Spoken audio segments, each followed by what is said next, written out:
in the 75th year of our independence, that no one goes to bed hungry, with a scheme to supply free food grains.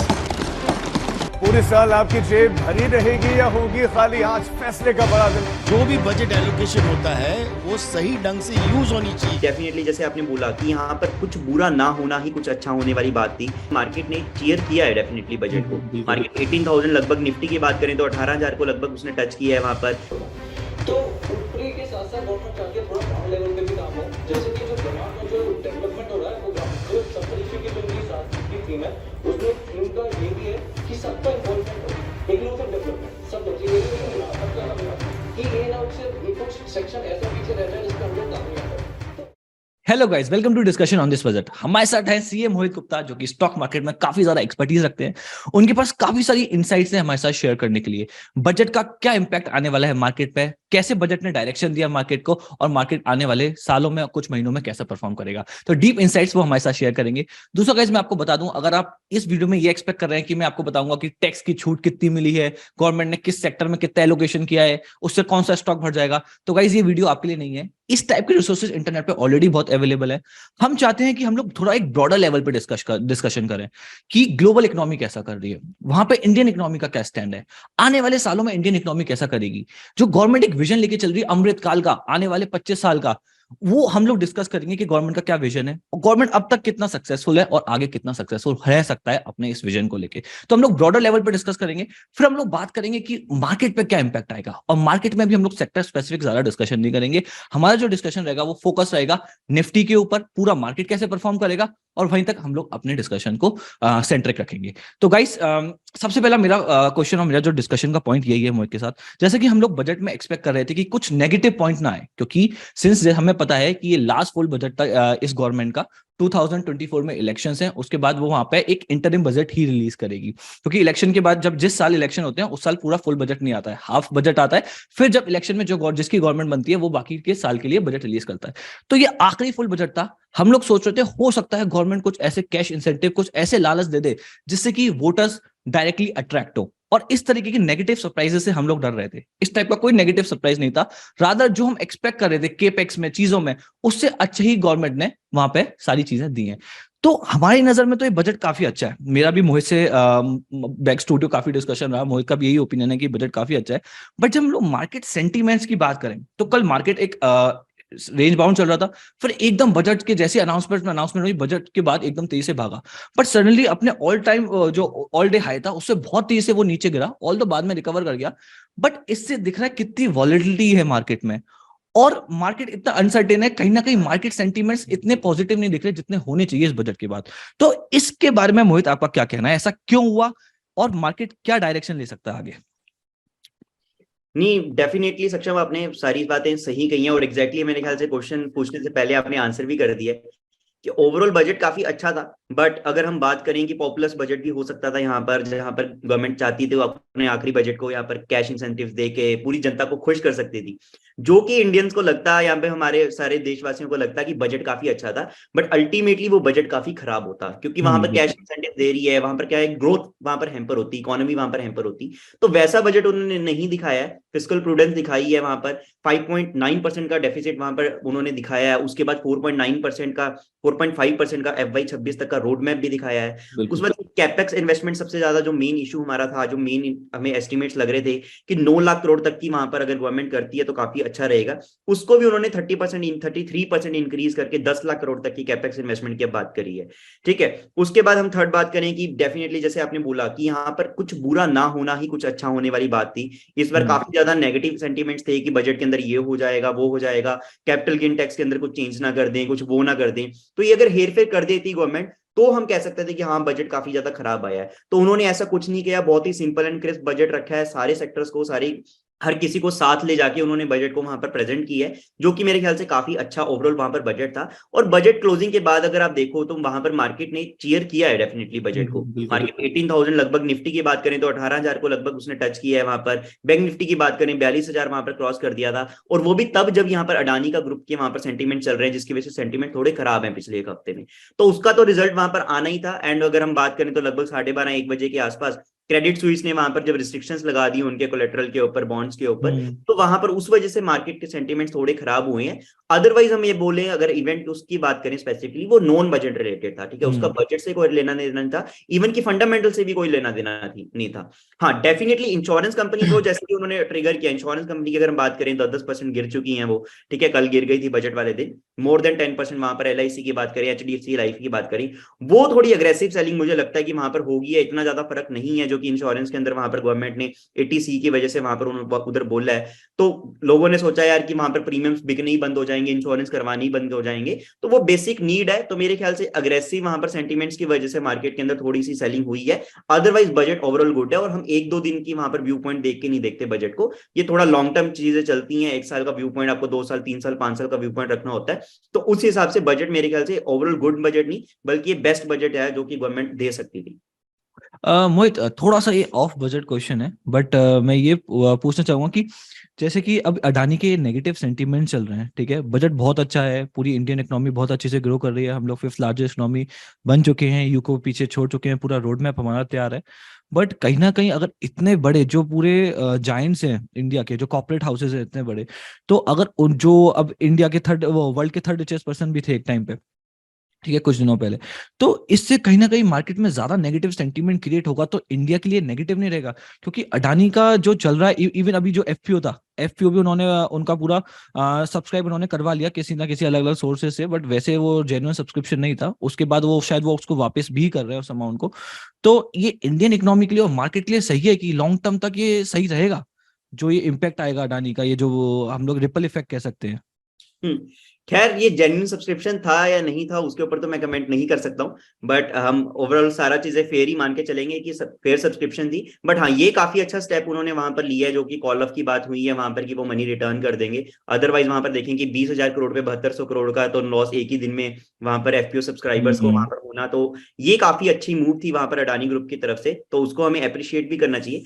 जहां तक सवाल रही कि overall India की, तो मैं कहना चाहूंगा कि अडानी इंडिया का बहुत ही छोटा पार्ट है, ठीक है, जितनी उनकी पूरी कैपिटल वो है, उससे ज्यादा तो हमारा का यहाँ पर कैपिटल एक्सपेंडिचर का बजट है, ठीक है। तो 10 लाख करोड़ की उनकी अब वैल्यू रह गई है, 10 लाख करोड़ का तो हमारा गवर्नमेंट का कैपेक्स का बजट है। तो अडानी को इंडिया मान लेना it's not the right view, but हाँ डेफिनेटली वहां पर सेंटीमेंट्स डैम्पन हुए थे, वो हमने यहाँ पर रिजल्ट्स में देखने को मिल गया। हमें बैंकिंग सेक्टर के अंदर थोड़ी सी सेलिंग आई है, पर अगर आप ओवरऑल कॉर्पोरेट्स की बात करें कि यार भैया वो 50% गिर गया है तो क्या हो जाएगा, तो इस सभी को पता है, इतनी हाई वैल्यूएशंस के ऊपर चल रहा है, 400-500 की PE के ऊपर अगर चल रही है, इंफ्रा कंपनी वो भी ऐसी चल रही है, इतनी सारी कंपनी चल रही है, तो ओवरऑल मार्केट को पता था। देखो जो इन्वेस्टमेंट्स कर रहे हैं उनको पता है, और उन्होंने काफी लोअर लेवल्स के ऊपर इन्वेस्टमेंट की हुई है। अगर आप LIC की बात करो तो एक्सपोजर पहले ही कम है और ऑलरेडी प्रॉफिटेबल उसके अंदर है, तो एक्सपोजर भी कम है। अगर मैं लेट्स से मार्केट जीरो भी हो जाती है, अडानी जीरो भी हो जाता है, फिर भी वहां पर इतना ज्यादा में डैम्पन नहीं होता हुआ नजर आ रहा है, ठीक है। तो ये इशू वो इतना ज्यादा बढ़ाना मेरे ख्याल से कोई फायदे की बात नहीं है। इसको थोड़ा सा इग्नोर करके अडानी के ऊपर ज्यादा एक्सपोजर आप मत लो,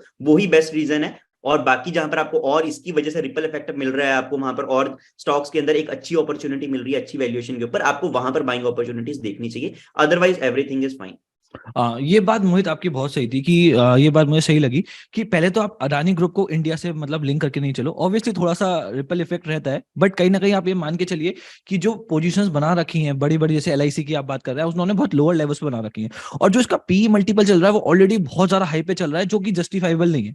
तो ये पॉइंट आपका सही है कि कभी ना कभी तो उसको गिरना ही था, कभी ना कभी तो उससे राइट लेवल्स पे आना ही था। तो ये एक रिपोर्ट आना, ये सब होना, ये एक टाइम की बात है कि जिससे कभी ना कभी तो करेक्शन होना था, तो वो अब जाके करेक्शन हो गया, ठीक है। तो आपका ये पॉइंट बहुत वैलिड है। दूसरा, आपके कुछ स्टूडेंट्स के क्वेश्चन थे जो वो जानना चाहते थे इस बजट को लेकर, तो वो आप क्वेश्चन शेयर कीजिए, जैसे कि मैं जो मेरा व्यू पॉइंट है मैं वो व्यू पॉइंट शेयर कर सकूं, और आप भी उसमें ऐड ऑन कीजिएगा जो मेरा व्यू पॉइंट है कि कैसा ये बजट है। ओके, बहुत ही जनरल क्वेश्चन है, ऐसे कोई हाई फास्ट क्वेश्चन नहीं है। सबसे पहला क्वेश्चन तो यही आ रहा है कि सर अमृतकाल, सप्तऋषि, ये ऐसे कुछ वर्ड सुनने को मिल रहे हैं, तो ये एग्जैक्टली है क्या? ये अमृतकाल, बजट, सप्तऋषि, ये क्या चीजें हैं?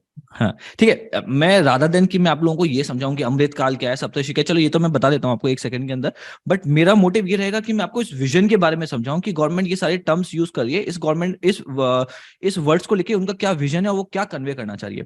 देखिए ये फर्स्ट ये अमृतकाल वर्ड यूज हुआ था अभी लास्ट ईयर 2021 में, अपने 2022 में, ये हमारा 75th इंडिपेंडेंस डे था। तो यहाँ पे ये यूज किया गया था ये टर्म कि अमृतकाल अब देश का शुरू हो गया। तो अमृतकाल एक तरीके से गोल्डन एरा होता है। तो अब आने वाले 25 साल बाद हमारे आजादी के 100 साल हो जाएंगे। तो गवर्नमेंट ये कहना चाह रही है कि अगले 25 साल अब गोल्डन एरा शुरू हो गया है। इंडियन इकोनॉमी ने बहुत मेहनत करी है, इंडिया की यूथ ने, पूरे इंडिया की पॉपुलेशन ने बहुत मेहनत की है 75 साल।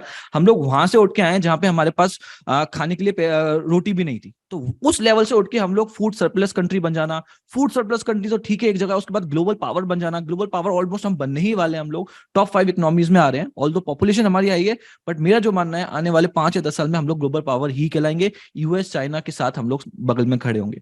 तो गवर्नमेंट ये कहना चाहती है कि अमृत काल का एक हमारा अगले 25 साल का रोड मैप है। हम आने वाले 1 या 2 साल की बात नहीं कर रहे, हम अगले 25 साल में इंडिया को ग्लोबल पावर बनाएंगे। उसके लिए बहुत सारी चीजें, रिसोर्सेज लगेंगी। अगर हमें अमृत काल में बहुत बड़ा सुपर पावर बनना है तो उसमें हमें 7 या 8% की ग्रोथ रेट मेंटेन करनी पड़ेगी, कोशिश करनी पड़ेगी इससे भी ज्यादा भी कर सकें।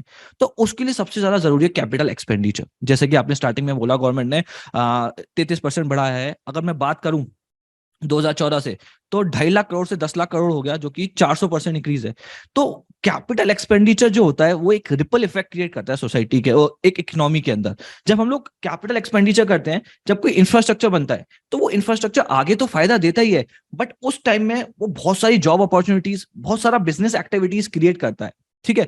तो जिससे कि ओवरऑल इकोनॉमी ग्रो करती है। जैसा कि आपने पहले बोला, रादर की गवर्नमेंट क्या करती, वोटर्स को अट्रैक्ट करने के लिए लोगों के हाथ में कैश दे देती, लोगों के हाथ में कैश दे देती, तो पैसा तो लोगों के हाथ में तब भी पहुंचता, बट उससे सिर्फ इन्फ्लेशन में कंट्रीब्यूशन आता है। ओवरऑल इकोनॉमी में जो नीचे से ग्रोथ आनी चाहिए वो ग्रोथ नहीं आती है, ठीक है। वो रिपल इफेक्ट क्रिएट नहीं होता जो राइट है इकोनॉमी के लिए। उस टाइम पे तो अच्छा लगता है इंसान को कि डायरेक्ट पैसा दे दे गवर्नमेंट हमारे हाथ में, हम लोग खर्च कर लेंगे, बट वो सही नहीं है।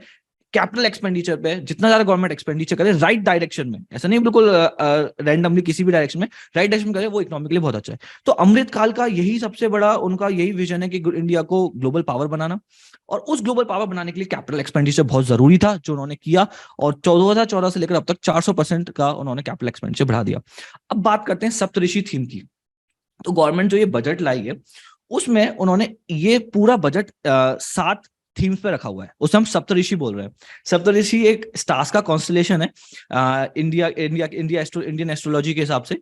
तो इस जो कॉन्स्टलेशन है उसमें उसी के हिसाब से वो सप्तऋषि बोला जाता है। उन्होंने 7 थीम रखी हैं, जिसमें यूथ रखा है, एक इंक्लूसिव डेवलपमेंट रखा है, ग्रीन रखा है, ग्रीन एनर्जी, ग्रीन पावर। तो इस तरीके से उन्होंने 7 थीम बनाई है। पूरा जो बजट है उन 7 थीम पर ही फोकस्ड है। आप प्रेजेंटेशन देखें, गवर्नमेंट ने एक बहुत अच्छी प्रेजेंटेशन भी रिलीज करी है, जिसमें उन्होंने पूरा बजट अपना समराइज इन 7 थीम के अंदर किया है। जो 7 थीम है, इसी में उन्होंने पूरा अपना बजट समराइज किया है। जहां वो अगर एग्रीकल्चर में इन्वेस्टमेंट की बात करें, कैपिटल एक्सपेंडिचर की बात करें, स्किल डेवलपमेंट की बात करें, ट्रेनिंग की बात करें, तो और ग्रीन पावर, ग्रीन एनर्जी की जो बात करें, तो वो पूरा बजट इस 7 थीम के अंदर रखा गया है। और इस 7 थीम बहुत अच्छी हैं। जैसे एक थीम है इनकी इंक्लूसिव डेवलपमेंट। वो इंक्लूसिव डेवलपमेंट का इनका मतलब है वही जो सबका साथ सबका विकास, जो गवर्नमेंट बहुत सालों से कहती आ रही है। तो उसका उन्होंने कहना ये मतलब है कि एक तरफ हम लोग बात कर रहे हैं आर्टिफिशियल इंटेलिजेंस की, रोबोटिक्स की, ठीक है, मशीन लर्निंग की बात कर रहे हैं हम लोग।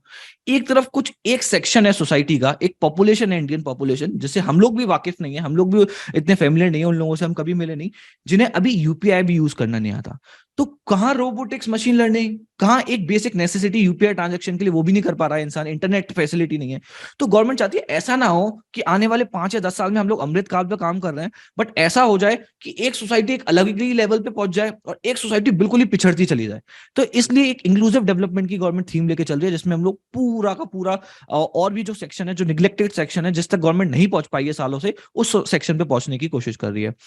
एक इनकी थीम है रीचिंग द लास्ट माइल, ठीक है। इन 7 में से एक थीम है reaching the last mile.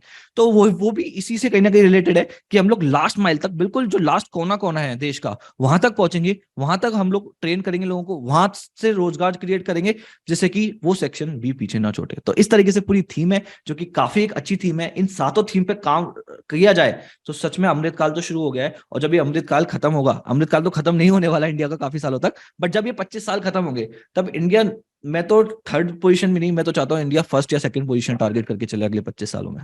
Definitely अमृत काल शुरू क्या हुआ है, मैं तो कह रहा हूँ अमृत काल ऑलरेडी शुरू हो चुका था, ये तो बस अभी एक्सटेंड हो रहा है। और एक तरह से जैसे आपने बिल्कुल सही वाला कि तैयारी जो थी, फाउंडेशन थी, वो हमारी स्ट्रांग हो चुकी है। अब बस इसके ऊपर रिटर्न्स को कैपिटलाइज करने का मौका है, बस अगले 25 साल, जहां पर हमारी इकोनॉमी बहुत ही रफ्तार से अब भागने वाली है। तो जो भी तैयारी करनी थी वो सारी हमारी हो चुकी है। अब उसके बेनिफिट्स को बैठ के, मतलब कि पेड़ उग चुका है, अब बैठ के आम खाने का समय आने वाला है हमारा। तो डेफिनेटली इंडियन मार्केट के ऊपर हम काफी ज्यादा बुलिश हैं, इक्विटी के ऊपर भी बुलिश हैं। अगर लॉन्ग टर्म का पर्सपेक्टिव रखें 5 साल 10 साल, और जहां पे गवर्नमेंट 25 साल का व्यू ले रही है, तो आप भी गाइस इस 25 साल का व्यू पॉइंट से इन्वेस्टिंग किया करो। 1 साल 2 साल 6 महीने 3 महीने के हिसाब से इन्वेस्टमेंट को मत देखो। 10 साल 20 साल 25 साल, जहां इकोनॉमी इतनी ज्यादा ग्रोथ करने की वहां पर तैयारी कर रही है, वहां पर आपका पैसा भी उस तरीके से ग्रो हो सकता है। तो डेफिनेटली लॉन्ग टर्म व्यू के साथ आप मार्केट के अंदर आए। एंड सक्षम ने काफी सही बात करी वहां पर कि कैपेक्स एक्सपेंडिचर के ऊपर गवर्नमेंट ने काफी ज्यादा फोकस किया है, जो कि पूरा बेस बनाता है इकोनॉमी का। तो वहां पर एक मेरा फॉलो अप क्वेश्चन आता है कि कैपिटल एक्सपेंडिचर जो गवर्नमेंट इतना कर रही है, 10 लाख करोड़, कहने के लिए होता है 10 लाख करोड़, लेकिन कितनी बड़ी अमाउंट है, कितना बड़ा एक्सपेंडिचर है 10 लाख करोड़। तो ये गवर्नमेंट फंड कहां से कर रही है, इसके सोर्स क्या रहने वाला है, कहां से आ रहा है इतना ज्यादा पैसा? देखिए, गवर्नमेंट का मेजर सोर्स टैक्सेस रहता है, ठीक है। जब 2017 में गवर्नमेंट जीएसटी ला रही थी, तब लोग बहुत अपोज कर रहे थे कि इससे सारी चीजें खराब हो जाएंगी, बिजनेस एक्टिविटी पे प्रॉब्लम आएंगी, ये गलत स्टेप है, बहुत ज्यादा विरोध भी हुआ था, ठीक है। उस टाइम पे तो एग्जैक्टली हम भी क्लियर नहीं थे, बट कहीं ना कहीं हमारा ये मानना था कि ये फॉर्मलाइज करेगा चीजों को, ठीक है।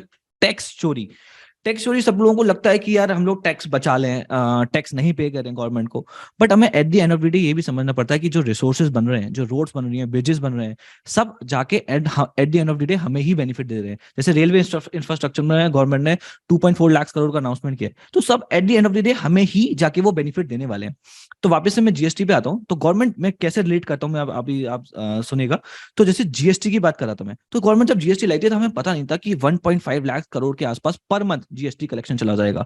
तो इस समय जो अब रिसेंट नंबर्स आए हैं पिछले कुछ महीनों में, 1.5 लाख करोड़ जीएसटी टच कर रहा है कलेक्शन। और जितना मेरा मानना है, और आपका भी यही मानना होगा, कि ये फिगर और आगे जा सकती है, 2 लाख करोड़ 3 लाख करोड़ तक भी जा सकती है।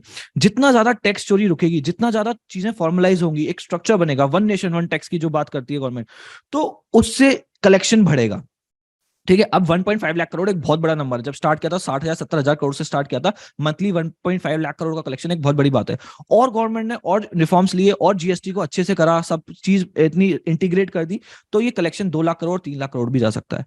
इसी कलेक्शन की मदद से गवर्नमेंट पैसा खर्च करती है। गवर्नमेंट अपनी जेब से नहीं खर्च कर सकती पैसा। ऐसे तो अब आप कहेंगे कि गवर्नमेंट नोट छाप दे और गवर्नमेंट खर्चा कर दे, गवर्नमेंट के पास ही तो आरबीआई है, बट चीजें ऐसे काम नहीं करती। इससे क्या होगा, इससे मार्केट में पैसे ही पैसा हो जाएगा, इन्फ्लेशन इतनी क्रिएट हो जाएगी कि बल्कि इकोनॉमी बढ़ने की जगह अनस्टेबल हो जाएगी और इकोनॉमी गिर जाएगी। तो इसका कोई सेंस नहीं बनता। गवर्नमेंट को पैसा हम लोगों से ही कलेक्ट करके हमारे लिए ही इन्वेस्ट करना होता है और बिजनेस एक्टिविटीज क्रिएट करनी होती है, जिससे कि ओवरऑल इकोनॉमी ग्रो करे, राइट।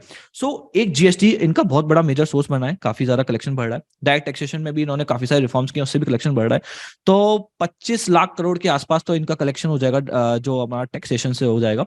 बाकी इनका एक्सपेंडिचर जो प्लान है वो 45 लाख करोड़ का एक्सपेंडिचर प्लान है, जिसमें से फिस्कल डेफिसिट इन लोगों का रहने वाला है 5.9% of the GDP, not budget. GDP यानी जो हमारी $3 ट्रिलियन की जीडीपी है, 225 लाख करोड़ के आसपास की जो हमारी जीडीपी है, उसका 5.9% हमारा इनका बजट डेफिसिट रहने वाला है। ये डेफिसिट ये लोग पूरा करते हैं नोट छाप के, बोरिंग करके, अलग अलग सोर्सेज से ये इसको मीट आउट करते हैं। तो इस तरीके से गवर्नमेंट खर्चा कर रही है, का प्लान कर रही है। अगर हम देखें पिछले कुछ सालों में बजट एक्सपेंडिचर 30 लाख 35 लाख करोड़ हुआ करता था, अब वो बढ़ के 45 लाख करोड़ हो गया है। तो इसमें जीएसटी ने कंट्रीब्यूशन दिया है, डायरेक्ट टैक्सेशन ने कंट्रीब्यूशन दिया है, और गवर्नमेंट काफी सारे बोरिंग सोर्सेज से इसको फुलफिल करेगी। बट जितना फिस्कल डेफिसिट कम रहे उतना ही अच्छा है, बिकॉज उतनी ही कम मार्केट में इन्फ्लेशन रहेगी, उतनी ही जो क्रेडिट रेटिंग है इंडिया की बनी रहेगी। पूरे इंडिया की बात कर रहा हूं मैं, किसी कंपनी की बात नहीं कर रहा, पूरे इंडिया की भी, कंट्री की भी क्रेडिट रेटिंग होती है, तो क्रेडिट रेटिंग बनी रहेगी। उसके लिए फिस्कल डेफिसिट बिल्कुल मिनिमल रख के चलना है और इन्फ्लेशन को भी कंट्रोल करके चलना है, जिसमें काफी ज्यादा सक्सेसफुल रही है गवर्नमेंट। तो जो गवर्नमेंट का विजन है, जैसे कि मोहित ने स्टार्टिंग में बोला था, 2025-2026 तक गवर्नमेंट का विजन है कि जो फिस्कल डेफिसिट है वो 4.5% की रेंज में ले आए। अगर इस रेंज में लाती है और इन्फ्लेशन भी कंट्रोल रखती है, सारे खर्चे भी मीट आउट करती है जो प्लानिंग के हिसाब से, तो इंडिया का अमृतकाल कहीं नहीं जा रहा। Right definitely. और इंडिया को कितनी ज्यादा एप्रिसिएशन मिली थी जब इंडिया ने वहां पर ब्रिटिश इकोनॉमी को वहां पर एक स्टेप ऊपर आगे थे उनसे हम।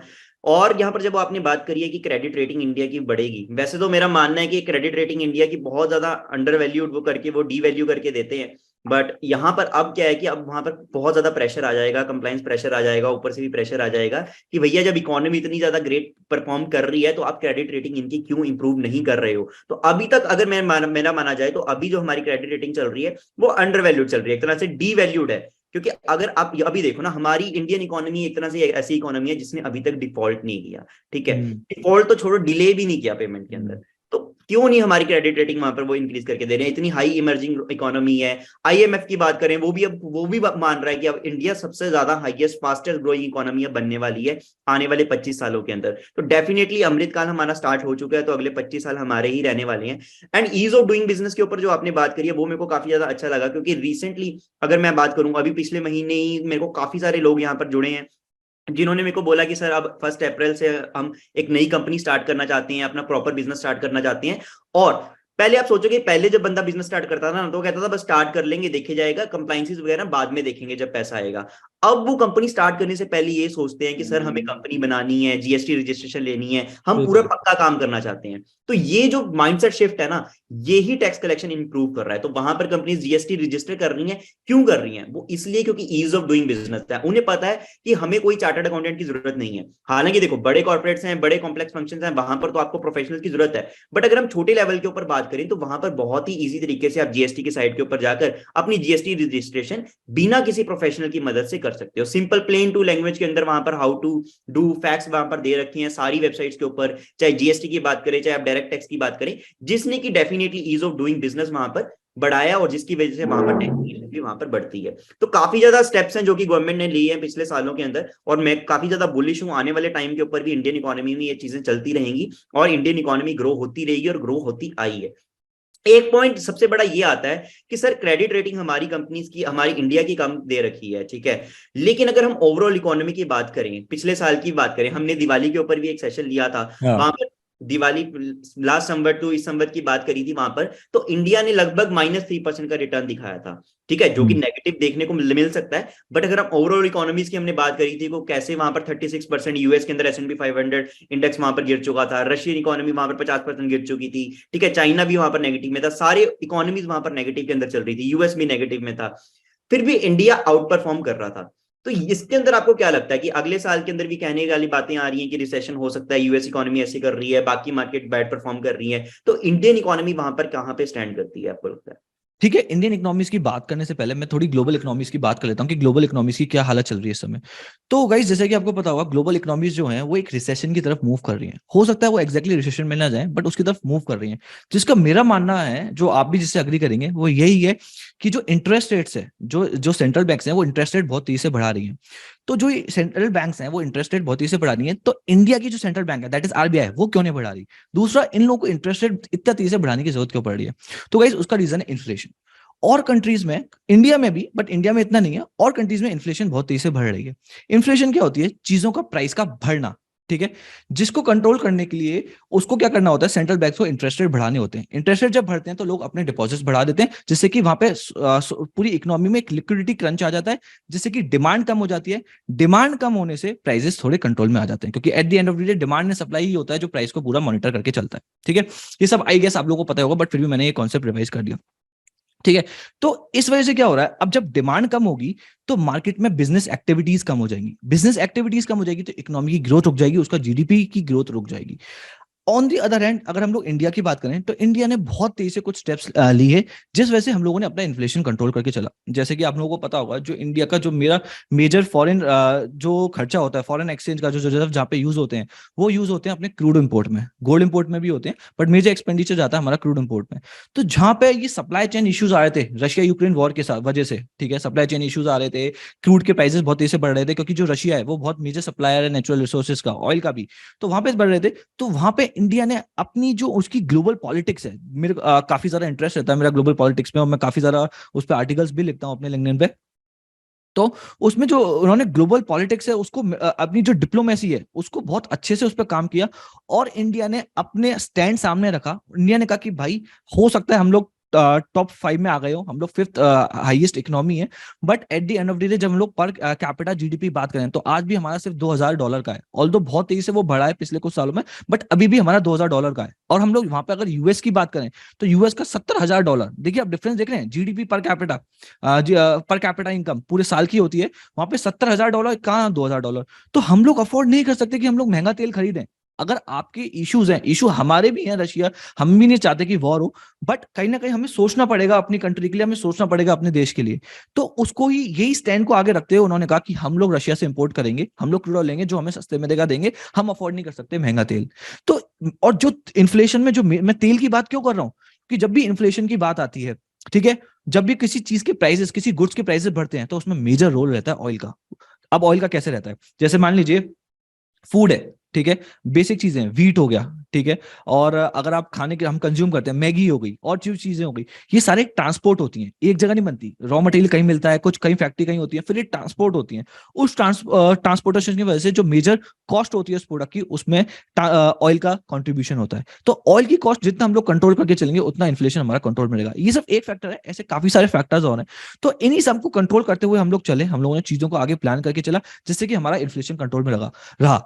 अगर जैसे ही हमारा इन्फ्लेशन आउट ऑफ कंट्रोल होगा, तो हमारी भी central bank that is RBI, उसको भी इंटरेस्ट रेट बढ़ाने पड़ेंगे। और जैसे ही हम लोगों ने इंटरेस्ट रेट बढ़ाने शुरू किए, वहां पे मार्केट गिरना भी शुरू हो जाएगा, वहां पे लोग भी सेव ज्यादा करना शुरू कर देंगे, और वहां पे ही हमारा ये बोरिंग भी कम हो जाएगी, इससे मार्केट बिजनेस एक्टिविटी कम हो जाएगी। तो जो हम लोग 7 या 8% की ग्रोथ रेट अचीव करने की कोशिश कर रहे हैं, जो हम चाह रहे हैं कि हम लोग ग्लोबल सुपर पावर बने, तो वहां पर प्रॉब्लम आ जाएगी।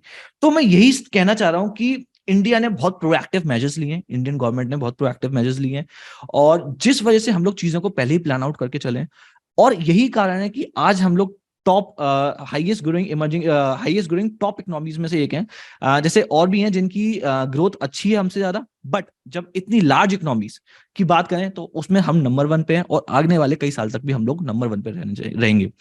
और मैं एक बात और कहना चाहूंगा, ऑल्दो थोड़ी सी ऑफ टॉपिक, ऑफ बजट है, ठीक है, वो यही है कि मैं बहुत ज्यादा अप्रिशिएट करता हूं इंडियन एंटरप्रेन्योर्स को।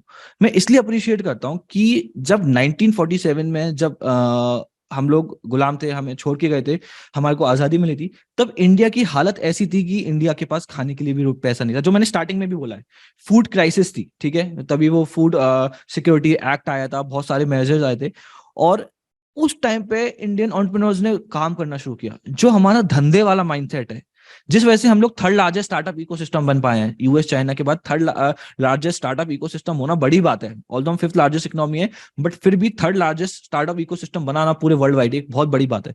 तो वो दर्शाता है एक एंटरप्रेन्योरियल माइंडसेट जो हमारे यूथ का है, यूथ का और जो लोगों का है। इस वजह से हम लोग इतनी तेजी से ग्रो कर पाए हैं।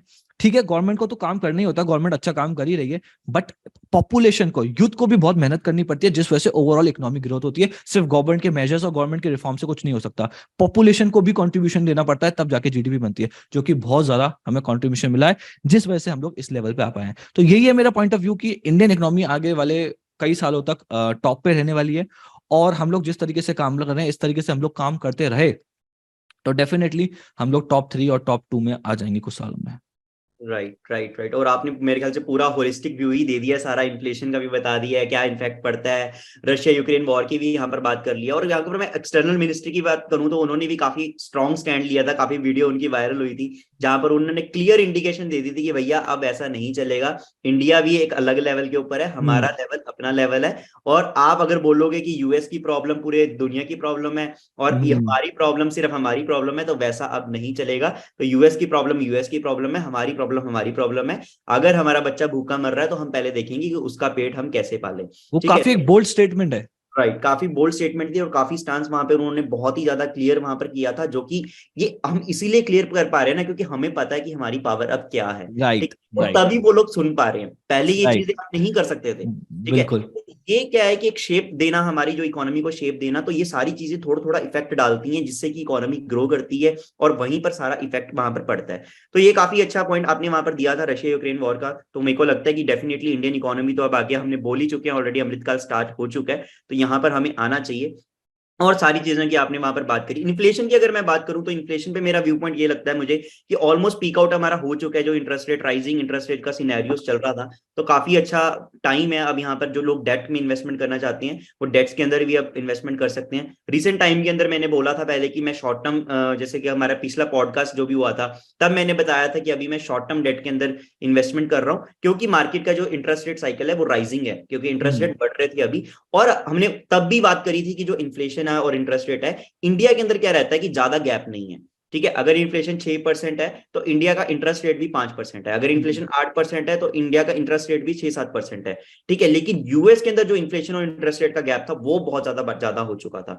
तो इसका मतलब है कि इन्फ्लेशन अगर यूएस की 8% है, वहां पर इंटरेस्ट रेट 2% है, तो कोई भी व्यक्ति को पता है यार, कोई भी चीज खरीद रहा है, अगर अगले साल वो 8% बढ़ने वाली है तो जाएगा बैंक से लोन लेगा 1 लाख रुपए का, 2,000 रुपए का उसको ब्याज देगा, बाद में कोई भी चीज खरीद ले वो 8,000 रुपए बढ़ जाएगी, 6,000 रुपए का नेट प्रॉफिट है। तो ये इंटरेस्ट रेट और इन्फ्लेशन के बीच का जो गैप है इसको कम करना पड़ता है, जिसकी वजह से यूएस के अंदर अग्रेसिवली रेट हाइक्स हुए हैं, उतने अग्रेसिव इंडिया के अंदर नहीं हुए हैं और एक स्टेगनेंट की पोजीशन पे आ चुके हैं। तो वो जो रेट हाइक का सिनेरियो था, मार्केट के सेंटीमेंट नेगेटिव होने थे, वो भी हमारे पिछले साल हमने देख लिए हैं कि फेड रेट हाइक के ऊपर जो पीक बॉटम डाउन होना था मार्केट का वो लग चुका है और वो सारी न्यूज फैक्टर इन हो चुकी है। तो वर्स्ट इज ओवर और अच्छा बजट वहां पर आया है। तो ओवरऑल हम बुलिश हैं मार्केट के ऊपर, लेकिन जैसे कि मैंने बताया कि डेट के अंदर भी एक अच्छा प्राइम आ चुका है इन्वेस्टमेंट करने का। तो इसके ऊपर आपकी क्या राय है, आप बता सकते हो? हाँ, आपका व्यू पॉइंट बिल्कुल सही है कि हम लोग डेट में भी अपॉर्चुनिटी देख सकते हैं। दूसरा, मोहित, मैं आपसे एक जानना चाहूंगा, सॉरी मेरा काउंटर क्वेश्चन है, मैं काफी टाइम से ये सोच रहा था कि अब स्टॉक मार्केट ठीक है, हमने देखा कि पीक बना चुका है 18,600 का, और जो कोविड के बाद बहुत तेजी से इसमें अग्रेसिवली एकदम बाइंग आई थी और हमारे 18,600 के लेवल हमने लोगों ने छुए थे। और उस समय रिकॉर्ड डीमैट अकाउंट भी खुले थे, लोग बहुत ज्यादा एक्टिव थे, लोग कह रहे थे कि भाई इंडिया में इन्वेस्ट करो, स्टॉक मार्केट में इन्वेस्ट करो, बहुत सारे डीमैट अकाउंट होल्डर्स आए। बट कुछ लोग ऐसे भी हैं जिन्होंने लास्ट ईयर से इन्वेस्टिंग चालू करी फोमो की वजह से, उन्होंने 2020 मिस आउट कर दिया, 2021 मिस आउट कर दिया। 2020 में जब उन्होंने देखा कि यार उनके दोस्तों ने आईपीओ में भी खूब पैसा कमाया है, उनके दोस्तों ने किसी भी शेयर में आप पैसा लगा रहे थे, निफ्टी में भी आप पैसा लगा रहे थे, तो अभी आप पैसा कमा रहे थे 20-20% की रिटर्न, 10-10% की रिटर्न, जो कि एफडी और अदर टाइप ऑफ जो इन्वेस्टमेंट्स हैं उनसे बहुत ज्यादा थी। तो एक फोमो में 2022 में बहुत ज्यादा इन्वेस्टमेंट हुई, 2022 में भी हुई, राइट? तो पॉइंट ये है, तो कहीं ना कहीं वो लोग अब ये सोच रहे हैं कि यार हम लोगों ने गलत टाइम पे इन्वेस्ट किया है और अब मार्केट वहां पे एक रेंज बाउंड हो गया है और कहीं ना कहीं डाउनसाइड ही जा रहा है, जैसे कि अभी अभी 18,000 के नीचे ही चल रहा है। तो आपको क्या लगता है कि क्या कंडीशन रहने वाली है, क्या डायरेक्शन रहने वाला है आने वाले कुछ महीनों में? हम ज्यादा लॉन्ग टर्म नहीं जाते हैं, कुछ महीनों की बात करते हैं, 1 साल तक का मैक्सिमम लेके चलते हैं। तो क्या आपको लगता है 18,600 के लेवल्स के आसपास ही घूमता रहेगा, या हो सकता है कि ये 20,000 के लेवल पे भी टच कर दे? खैर 6 महीने के तो अंदर ये डेफिनेटली पॉसिबल नहीं है कि 20,000 का लेवल टच कर दे। हो सकता है, हम बिल्कुल निगेट नहीं कर रहे हैं, हो सकता है कि 20,000 का लेवल टच कर दे, बट मेरा मानना है कि बहुत ज्यादा ओवर ऑप्टिमिस्टिक हो जाएगा कि 20,000 का लेवल 6 महीने के अंदर ही टच कर गया तो वेल एंड गुड, चेयर करने की बात है, कॉन्ग्रेचुलेशन है सभी को। तो यहाँ पर मेरा व्यू पॉइंट यही है कि जो लोग यहाँ पर पिछले साल के अंदर आए हैं, जिन्होंने, आपका मेन मकसद कहने का है कि जिन्होंने हायर लेवल के ऊपर इन्वेस्टमेंट करी है, ठीक है, जो कोविड के बाद आए थे 2020 के अंदर आए हैं, उनका तो डेफिनेटली अभी भी वो बहुत ही अच्छे प्रॉफिट के अंदर बैठे होंगे, कम से कम 50 से 60% का प्रॉफिट के अंदर वो बैठे होंगे। हम और आप लोग भी वहां पर 50-60% के प्रॉफिट के ऊपर बैठे होंगे, ठीक है। बट जिन्होंने काफी ज्यादा हायर लेवल के ऊपर इन्वेस्टमेंट करी है, वहां पर एक चीज देखने वाली है कि मार्केट में पहले क्या होता था ना कि 5% गिरने पे, 10% गिरने पे इन्वेस्टर एग्जिट कर देता था, लॉस बुक कर लेता था। उसके बाद 1 साल बाद मार्केट जब ऊपर जाती थी, फिर उसको वहां पर ऐसा लगता था कि यार ऑपरेटर ने मेरे साथ चाल चली है, मेरा ही लॉस होने के बाद मार्केट ऊपर गई है। लेकिन इस बार ऐसा नहीं हुआ है। इस बार मार्केट के नीचे गिरने के बावजूद मार्केट के अंदर सेलिंग नहीं हुई है, एडिशंस हुई है। तो मेरा मानना है कि इन्वेस्टर ने बहुत ही स्मार्ट तरीके से, पिछला साल है जो वहां पर नेगेटिव रिटर्न का या फिर साइडवेज रिटर्न का जो हमारा ईयर गया है, वहां पर इन्वेस्टर ने ऑलरेडी स्मार्ट तरीके से इन्वेस्टमेंट करी है। आप बढ़ती हुई अवेयरनेस की बात कर लें, आपके हमारे जैसे और बहुत सारी इन्फ्लुएंसर्स की वजह से बात कर लें, या फिर गवर्नमेंट की अवेयरनेस की बात कर लें, सेबी भी काफी प्रोएक्टिव स्टेप्स ले रहा है, तो सिप्स के अंदर इन्वेस्टमेंट वहां पर होती रही। आपको मैंने तब भी बताया था कि 2 ट्रिलियन की वहां पर सेलिंग वहां पर की गई है, जहां पर एफआईएस की तरफ से, ठीक है ना, तब वो सेलिंग भी ऑब्जर्व कर ली है मार्केट ने। यही रीजन था कि वहां पर ग्लोबल मार्केट वहां पर इतना परसेंट गिरी है, 36-37% गिर गई है और हमारी मार्केट फ्लैट थी। उसका रीजन ये था कि सिप्स के अंदर फ्लो कंटिन्यू रहा, डीआईएस के पास भी ताकत रही बाइंग करने की, जिसके भी मार्केट स्टेबल ही। तो इसका मतलब है कोई भी बंदा ऐसा नहीं होगा जिसने कि पूरे पीक के ऊपर बाइंग करी है, ठीक है। अगर वो चंक होगा तो बहुत ही मिनिमल चंक होगा, 0.01% का मेरा मानना है। मेजर जो इन्वेस्टर्स हैं, बात करें अगर हम ओवरऑल डाटा की बात करें तो 80-90% ने investment over the year flows के अंदर ही करी है, तो वो उनकी एवरेज आउट होके इन्वेस्टमेंट अभी भी प्रॉफिटेबल रहनी चाहिए, या फिर थोड़ा 5-7% अगर ऊपर नीचे है भी, ठीक है, तो भी उसके अंदर घबराने की जरूरत नहीं है, क्योंकि इक्विटीज वैसे भी आप लॉन्ग टर्म के लिए इन्वेस्ट करते हो, 1 साल 2 साल का व्यू अगर आप यहाँ पर रखते हो, मिनिमम 3 इयर्स का व्यू रखते हो, तो डेफिनेटली आपको अच्छे रिटर्न मिलने वाले हैं। लेकिन यहाँ पर एक चीज और आपको ध्यान में रखनी पड़ेगी कि जो रिटर्न आपने 2020 से 2022 तक एक्सपेक्ट किए थे, देखें, ठीक है, वो रिटर्न आगे मिलेंगे या नहीं मिलेंगे उसकी गारंटी नहीं है, और उसकी प्रोबेबिलिटी बहुत ज्यादा कम है, ठीक है। एवरेज रिटर्न जो मार्केट के अंदर मिलते हैं 10%, 12%, 15%, अगर ऑप्टिमिस्टिक हो जाए तो 15%, नॉर्मल बात कर लें तो 10%, और एवरेज बात कर लें तो 12%। तो इतने रिटर्न की एक्सपेक्टेशन आपको रखनी चाहिए, ज्यादा हाइपर होके वहां पर अग्रेसिव इन्वेस्टमेंट मत करो, क्योंकि अब अपॉर्चुनिटी ऐसी है कि डेट के अंदर भी अच्छे रिटर्न मिल रहे हैं। अगर आपको 7-8%, 9% का रिटर्न डेट के अंदर मिल रहा है, देन डेफिनेटली आपको इक्विटी के अंदर एलोकेशन करनी है, साथ ही साथ आप डेट के अंदर भी एलोकेशन करो, ताकि अगर मार्केट के अंदर, यूएस के अंदर इकोनॉमी का कुछ बैड इफेक्ट आता है, डेफिनेटली थोड़ा इफेक्ट तो ग्लोबल इकोनॉमी के ऊपर भी आता है और इंडियन मार्केट पर भी आएगा, क्योंकि एफआईआई सेलिंग करेंगे, मार्केट में थोड़ा प्रेशर आएगा। डीआईएस वहां पर खरीदते हैं, तो जब वहां पर डीआईएस जिस टाइम पे खरीद रहे होंगे तब आप भी वहां पर खरीद सको, तो इसलिए थोड़े पैसा बचा के रखो, डेट के अंदर बचा के रखो। 100% इक्विटी इन्वेस्टमेंट मेरे ख्याल से इस वक्त नहीं करनी चाहिए आपको। 50%, 60%, 70% आप कर रहे हो according to your age, according to your risk profile, that is good, more than enough. But 20 से 25% आपको डेट इन्वेस्टमेंट भी इस पॉइंट के ऊपर करनी चाहिए, क्योंकि डेट के अंदर काफी ल्यूक्रेटिव रिटर्न्स अभी मिल रहे हैं। सो ओवरऑल कहने का मतलब है कि इक्विटी इज वेरी वेल, अभी भी इक्विटी बेस्ट एसेट क्लास है 5 साल के लिए अगर हम देखें इन्वेस्टमेंट करने के लिए, लेकिन हाँ, डेट को भी आप अब इस लेवल के ऊपर इग्नोर नहीं कर सकते। बहुत बहुत सारी चीजें बताई मोहित जी ने, और एक दो पॉइंट उनके काफी अच्छे थे। वो यही कहना चाहते कि बहुत ही कम ऐसे इन्वेस्टर्स होंगे जो 2022 पे उन्होंने बिल्कुल हाई लेवल पे पीक लेवल पे लिया होगा। काफी सारे इन्वेस्टर्स ऐसे हैं जो रेगुलर सिप कर रहे हैं, जैसे कि उन्होंने बताया कि 2 लाख करोड़, ये उनकी बात कर रहे थे, एफआईए फॉरेन इंस्टीट्यूशनल इन्वेस्टर, उन्होंने सेलिंग करी है पिछले साल में, जिस वजह से मार्केट से पैसा वाइप आउट हुआ है, जिससे मार्केट गिरना चाहिए था तेजी से, यानी मार्केट 16,000 15,000 के लेवल से भी नीचे जाना चाहिए था, मगर वो नहीं गया, क्योंकि domestic institutional investor, that is DII, उन्होंने खरीदा। अब जो ये डीआईआईज होते हैं, इन पे खरीदने के लिए भी तो पैसा होना चाहिए, कैसे खरीदेंगे? तो वो आता है सिप से, सिस्टमैटिक इन्वेस्टमेंट प्लान। हम जैसे रिटेल इन्वेस्टर्स, हम जैसे लोग, वो बहुत अग्रेसिवली इन्वेस्ट कर रहे हैं, अग्रेसिवली नहीं बट हाँ रेगुलर एक सिप कर रहे हैं। हम लोगों ने डिसाइड कर लिया, मैं 1 लाख रुपए महीना कमाता हूँ, 25,000 रुपए मैं हर साल म्यूचुअल फंड में डालूंगा, और वो अल्टीमेटली म्यूचुअल फंड्स इक्विटी और डेट में ही डालते हैं। तो इससे इनके पास लिक्विडिटी आई, और इनको कॉन्फिडेंस था इंडियन इकोनॉमी में, पता था कि भाई एफआईए सेल कर रहे हैं, इन्हें अभी वहां पे अपने देश में जब इंटरेस्ट रेट्स बढ़ रहे हैं, इनकी जो फेड है, जो सेंट्रल बैंक रेट बढ़ा रही है, वहां पे इन्हें रिटर्न अच्छे मिल रहे हैं, जाने दो, हम लोग यहाँ पे बाइंग करेंगे, जिससे कि हम लोग मार्केट को स्टेबल लेके चलेंगे। तो ये बहुत सही बात कही इन्होंने, जिसकी वजह से इंडियन ऑल्दो मार्केट गिरा था 3% somewhat to somewhat, but overall अगर बात करें फिर भी वर्ल्ड में सबसे टॉप में था जो परफॉर्म कर रहा था हमारा मार्केट। दूसरा उन्होंने कहा कि डेट को हम लोग इग्नोर नहीं कर सकते, असेट एलोकेशन पे हमें काम करना है, ठीक है। जो 2020 में रिटर्न रही कोविड के बाद, 100% मार्केट बढ़ा है, 9,000 से निफ्टी 18,000 पे आ गया, तो इसका मतलब ये नहीं है कि आप सेम रिटर्न एक्सपेक्ट कर सकते हो। वो एक अनयूजुअल सर्कमस्टेंसेस थे जिस वजह से मार्केट इतना नीचे गिरा और फिर मार्केट इतना तेजी से ऊपर बढ़ा। ये सर्कमस्टेंसेस कई 100 साल तक नहीं आते हैं, तो आप वो एक्सपेक्टेशन लेके मार्केट में नहीं चलेगा। मार्केट में हाँ 10-12% या बहुत ऑप्टिमिस्टिक रहे तो जैसे उन्होंने बोला 15% की रिटर्न एक्सपेक्ट कर सकते हैं, जो कि बहुत अच्छी रिटर्न है। अगर आप जाएं, अब एफडी में अगर रेट ऑल्दो बढ़े हैं इंडिया में भी, तो 5-6%, 7% से अगर आप 7 तो मैं बहुत अच्छा बोल रहा हूँ, आपको उस तरह रिटर्न नहीं मिलेंगे। तो वहां पे इक्विटी एक बहुत अच्छा असेट क्लास है, बट कहीं ना कहीं असेट एलोकेशन पे भी काम करना है, डेट में भी पैसा लगा के रखना है, जैसे कि हम लोग गोल्ड में भी थोड़ा बहुत पैसा लगा के रखेंगे हम लोग, जैसे कि हम लोग ओवरऑल असेट एलोकेशन करें और ओवरऑल जो हमारा पोर्टफोलियो है वो हमें 12 से 15% की रिटर्न दे पाए, और हम लोग वहां पे एफडी और जो ट्रेडिशनल फॉर्म्स हैं उनके रिटर्न को बीट कर पाए। तो इक्विटी का ओवरऑल भविष्य बहुत अच्छा है, स्टॉक मार्केट का भविष्य बहुत अच्छा है। वो बस इसलिए अच्छा है कि इंडिया का भविष्य बहुत अच्छा है।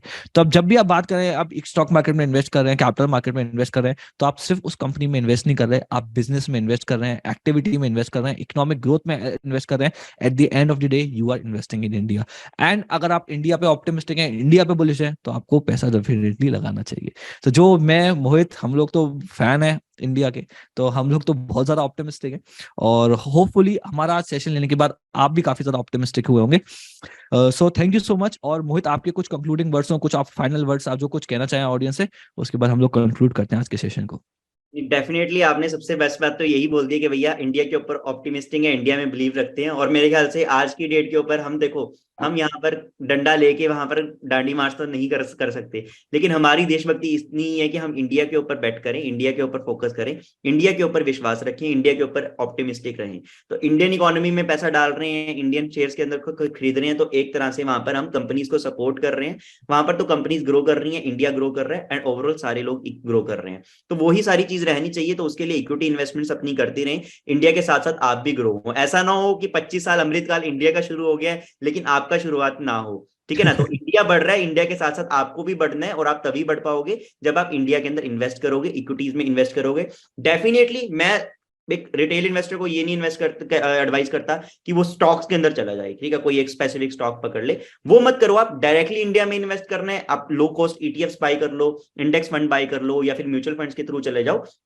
उस तरीके से आप इंडिया में इन्वेस्ट करो, लेकिन हाँ इंडिया में इन्वेस्ट करो। और साथ ही साथ जैसे कि सक्षम ने बोला कि गोल्ड के अंदर भी थोड़ी सी एलोकेशन रखो, 5-10% की एलोकेशन गोल्ड में भी रखो जो कि आपको हेज दे, एंड 20-25% की एलोकेशन अपनी डेट के अंदर भी रखो, ताकि इन केस, क्योंकि ये एक एक्सट्रीम सिनेरियो हो सकते हैं कि इन केस अगर अगले साल कुछ यूएस के अंदर कुछ गड़बड़ आती है, रिसेशन आता है, गंदा आता है, तो ग्लोबल मार्केट के ऊपर इफेक्ट पड़ेगा, तो इंडियन मार्केट पे भी इफेक्ट पड़ेगा, तब आप अच्छे लेवल के ऊपर बाइंग कर सको। तो 100% नहीं ठोक दो अभी पैसा, थोड़ा बचा के भी रखो कि इन केस मार्केट गिरती है तो वहां पर बाय करें, नहीं गिरती है बढ़ती है तो वेल एंड गुड, 75% 50% जितना भी आपने इन्वेस्ट किया होगा उस पर आपको काफी अच्छे रिटर्न मिलेंगे, और डेट के अंदर भी आपको 8-9% का रिटर्न मिल ही जाएगा। तो it will balance your portfolio, और एवरेज आप 12-15% का रिटर्न फिर कमा पाओगे अपने पोर्टफोलियो से। So thank you so much Mohit, आपके कंक्लूडिंग वर्ड्स के लिए। काफी सारी नॉलेज मिली होगी हमारी ऑडियंस को, हम होप करते हैं कि उनको पसंद आया होगा। हम क्या कन्वे करने की कोशिश कर रहे थे, हमने जेनरिक बात नहीं करी बजट को लेके कि कितना एलोकेशन हुआ है, क्या टैक्स में रिफॉर्म्स आए हैं। हम लोगों ने ओवरऑल बात की, एक होलिस्टिक व्यू लेके हम लोग चले हैं कि गवर्नमेंट का क्या विजन है, इंडियन इकोनॉमी का क्या रोड मैप है, और हम कैसा परफॉर्म करेंगे आने वाले कुछ साल में। जैसा हम लोग परफॉर्म करेंगे, जैसे इंडियन इकोनॉमी परफॉर्म करेगी, वैसा ही हमारा स्टॉक मार्केट परफॉर्म करेगा। सो आई होप आपको काफी कुछ सीखने को मिला होगा, और हम लोग कोशिश करेंगे कि इस टाइप के सेशंस हम लोग थोड़ा और फ्रिक्वेंटली कंडक्ट करने की कोशिश करें। So guys, thank you so much, we will see you in the next session.